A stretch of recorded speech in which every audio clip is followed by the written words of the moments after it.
Ako, nirhyme ko yung condolence at chocolate. Eto, nirhyme niya yung 42 sa indigo. Sa indigo, ang tindi mo sa liriko. Dapat ginawa mo na lang 22 para pwede mo ipagtugma sa indigo.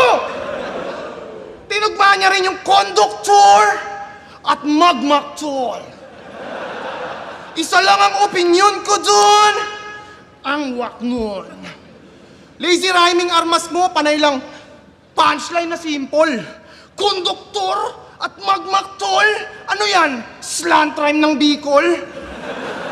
Ikaw yung mason na sobrang wak, lahat ng battles mo walang art. Sobrang cheap mo mag-construct, lahat ng projects mo substandard.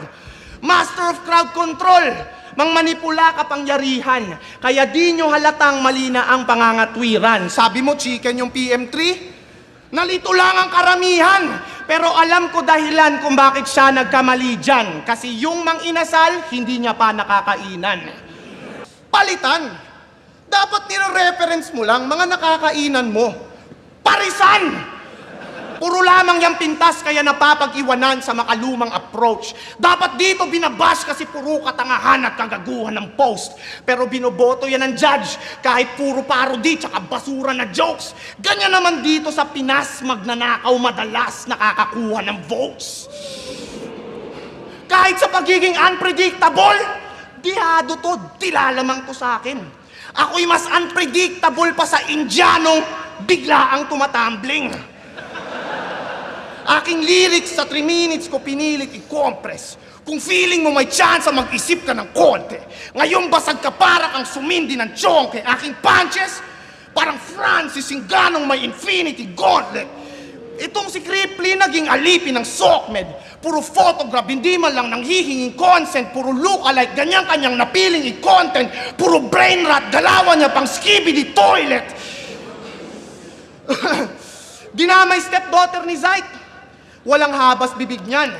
Dinamay anak ni MP3. Tatay ni Acer. Talagang damay sibilyan. Mahilig ka man damay, dapat sa'yo sapukin. Kung mahilig ka man damay, tang-ina mo ako rin. Di ba pangalan ng papa mo, Ronald? Hi, Sir Ronald! Tang-ina mo, pango! Ngayong gabi, gusto ko sanang magbahagi ng secret. Yung papa neto kahawig ni article clipped. Pero balita ko,